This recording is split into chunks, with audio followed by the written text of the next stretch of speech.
more concerted effort to get post touches today, and your guys heeded that message, and Ben had some good moves down there. What was it like for you to see that play out? Yeah, it was great.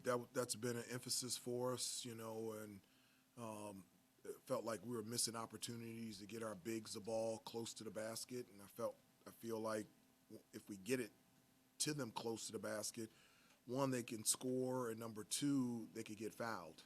And that allows us to get in the penalty and get to the free throw line, and I just feel like it'll open us up, our perimeter players, and just more efficient on the offensive end. And so that's just a start, but it has been an emphasis all week to not pass up and to get our big guys involved close to the basket.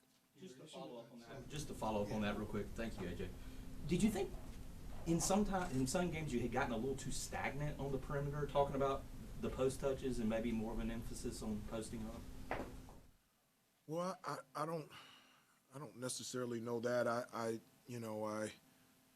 Today we had 22 assists. I felt like the ball just instinctively, it's like 0.5 mentality. As soon as someone caught the ball, they either passed, they either drove it or shot it. It was just there was no hesitation. I felt like maybe the last 3 or 4 games,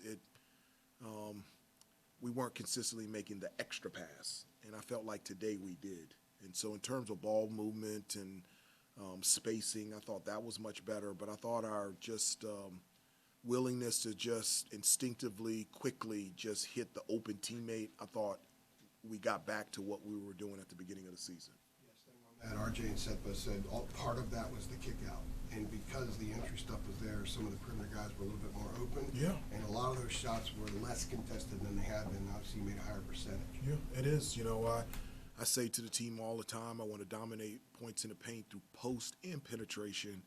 And until today, we really hadn't looked at the post. And it's something that we're going to do even more.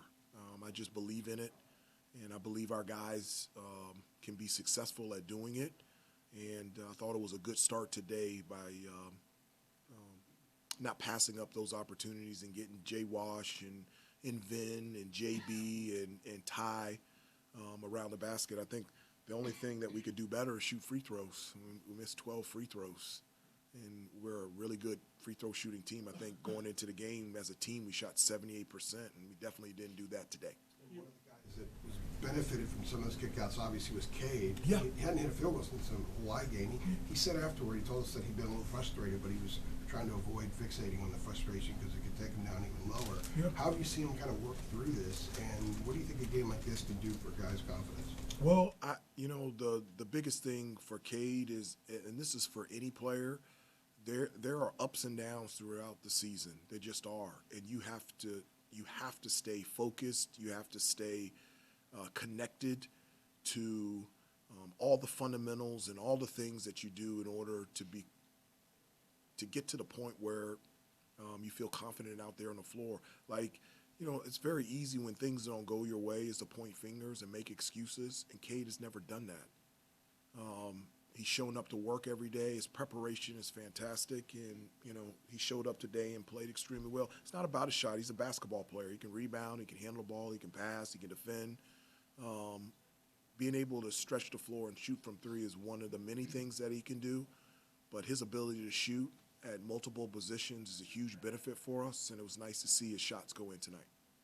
Some guys referred or, maybe agreed that this is kind of a, reset game, so to speak, in the sense that they got back to, like you said, offensive movement with the 22 assists and just, everything like that. I guess in the week leading up to practice, what did you kind of observe from them? Like, did they seem like, there was they played freer or anything like that? Just how did you observe their, approach and play in practice that kind of translated to, obviously, the free-flowing game they played today? Well, I turned up the level of me.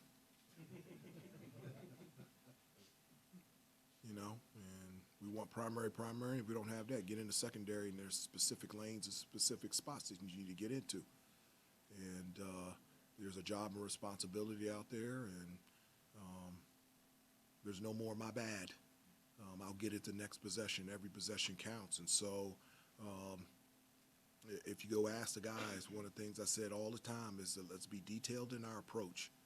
And I told them what is detailed in our approach, and I said, tying ourselves to the small things, the discipline and details that allow us to be successful. So setting the screens, executing, getting to our spot, sprinting the offense, boxing out, making contact first, diving on loose balls, getting to the free throw line, making free throws, talking on defense, all those things. And so I turned up the level of me at practice.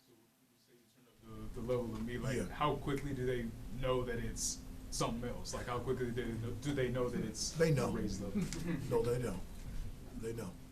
Any more 33s this week? I don't know. If they go to the offensive glass, no. If they do what they've been told and taught and talented enough to do, no. Anything else? We good? All right, thank you. Yeah.